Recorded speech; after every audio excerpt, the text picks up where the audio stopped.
Bonjour. Bonjour, Que puis-je faire pour vous? j'ai perdu mon badge. Perdu, vous dites? Oui. Dans ce cas, j'ai besoin d'une pièce d'identité. Voilà. Je peux vous procurer un duplicata. Merci beaucoup. Je m'appelle Marco Hoffman. Je suis employé de commerce, branche service et administration, dans une grande entreprise de services. Mon travail au quotidien se répartit dans deux domaines distincts. D'une part, le service à la clientèle, d'autre part, la gestion administrative. Je vous remercie de vérifier si l'adresse est toujours valable. Par service à la clientèle, on entend les tâches effectuées au contact du public. Par exemple, quand on est au guichet et qu'on communique directement avec les clients. Par gestion administrative, on entend tout ce qui se fait au bureau en back-office, en particulier les tâches administratives, par exemple la comptabilité ou la gestion des ressources humaines. Parfait, merci. Vous pouvez vous relever. Je vous explique encore quelques points importants. À volontiers. Le duplicata est valable une semaine. Pendant ce laps de temps, le badge que vous avez perdu ne fonctionnera pas. Il faudra donc d'abord le rapporter. Oui. J'aime beaucoup travailler au bureau des badges. Voulez-vous un nouvel étui pour votre badge? Nous sommes ici au service de la clientèle. Je suis en relation directe avec le public. Si vous ne retrouvez pas votre ancien badge, il faudra remplir une nouvelle demande au bureau du personnel. J'ai choisi ce métier parce que je voulais à la fois utiliser mes compétences linguistiques et également avoir du contact avec toutes sortes de personnes. Et voici votre pièce d'identité provisoire. Bon après-midi. Bon après-midi, au revoir.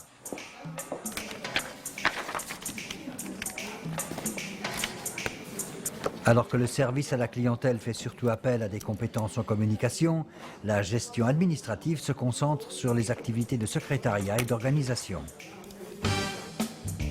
Au bureau, mes principaux instruments de travail sont le téléphone et l'ordinateur, et parfois aussi la graffeuse.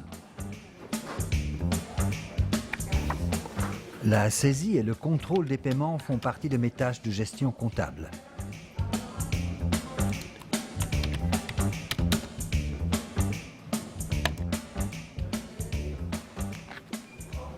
La gestion des ressources humaines constitue une part importante de mes tâches administratives. C'est ce qui m'occupe en ce moment. Je suis chargé d'étudier et d'évaluer des dossiers de candidature. C'est sur la base de mes évaluations que nous invitons ensuite les candidats à un entretien d'embauche. Lors de l'évaluation d'un dossier, il faut aussi savoir lire entre les lignes. En effet, ce qui n'est pas écrit est souvent presque aussi important que le contenu du dossier. Bonjour, Monsieur Dufour. Je suis Marco Hoffman de l'aéroport de Zurich. Je vous téléphone à cause de votre dossier de candidature pour l'agent VIP. Alors, votre dossier était choisi? Ah, Sie sprechen... Ah, vous parlez allemand? Super! Je vous ai parlé en français parce que votre dossier de candidature est rédigé en français. Mais évidemment, je continue volontiers en allemand. Nous aimerions vous proposer un rendez-vous pour un entretien. J'ai quelques dates ici. Il y a de plus en plus de mails à gérer chaque jour. Il faut être structuré et organisé pour garder une vue d'ensemble et assurer une communication soigneuse et correcte.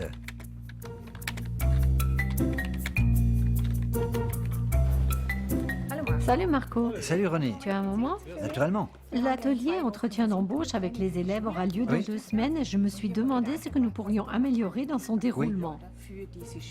J'ai pensé que nous pourrions parler à cette occasion du dossier de postulation. Tu as une idée pour amener le sujet? Tu penses à notre dossier de postulation standard? Oui.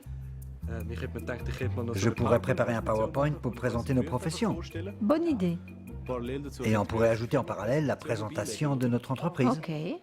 Ce qui marche bien, évidemment, ce sont les pins d'avion. Ça marche toujours bien. Très bien. Quand je dois préparer un dossier pour une collègue, par exemple une présentation PowerPoint, il est fondamental pour moi de savoir quels sont les points essentiels et comment elle souhaite les présenter.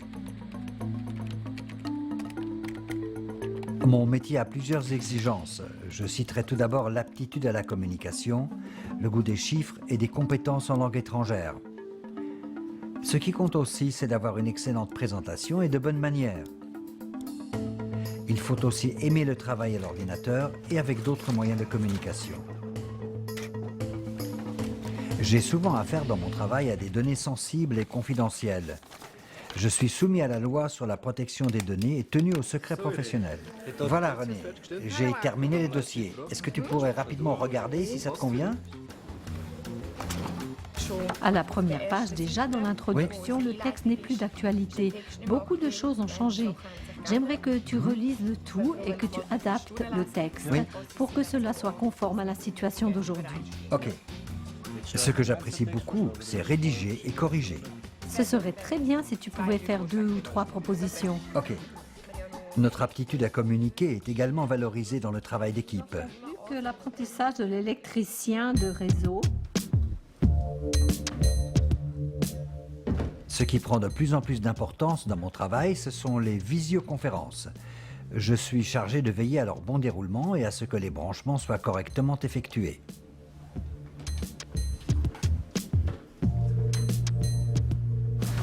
Il faut juste que je vous connecte à l'ordinateur, puis vous pourrez introduire votre mot de passe Skype. Maintenant, vous pouvez cliquer sur le bouton « Accepter la connexion » et vous serez tout de suite en communication avec Madame Berchman.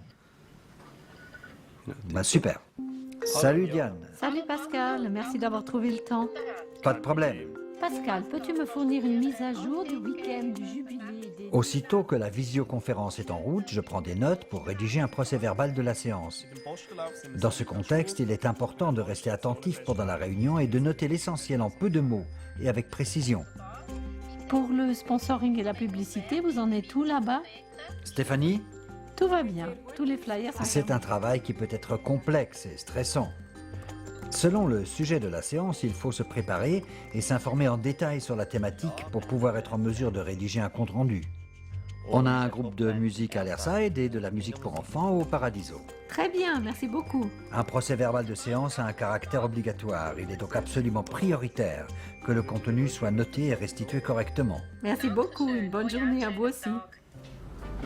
They just cross the street and go down. Une tâche typique du service à la clientèle est le travail au bureau d'accueil et d'information. May I ask you a question? Yes, sure.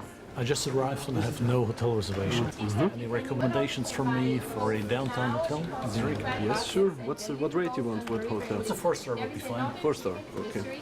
Please let me check. Dans mon cas, cette activité exige de très bonnes connaissances linguistiques. En effet, nos principaux clients à l'aéroport, ce sont des voyageurs étrangers qui viennent à And Zurich. the Hyatt Park Hotel. All right. It's direct. I can show you on the plan. show me the map? Yeah, that would Yes, be sure. nice. De plus, le travail au service d'information demande pas mal de tact et de courtoisie. Nos clients sont issus de milieux culturels variés. Pour être à même de bien renseigner chacun, je dois moi-même disposer de connaissances solides sur les spécificités des différentes cultures. In about 200 meters, you will find the Park Hyatt Hotel. Okay. Could you do a reservation for me? Yes, sure. You want the map? Un exemple de situation stressante dans mon quotidien de travail, c'est quand je me trouve face à un client ne parlant ni anglais, ni allemand, ni italien, ni français, et que je ne comprends pas tout de suite ce qu'il veut. Here we go. I have 2 different rates for you. One is the normal single room. That's the lower rate.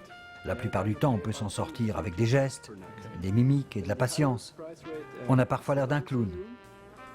Mais en fin de compte, on finit toujours par y arriver. I think I will take the lower rate. That sounds reasonable, yeah.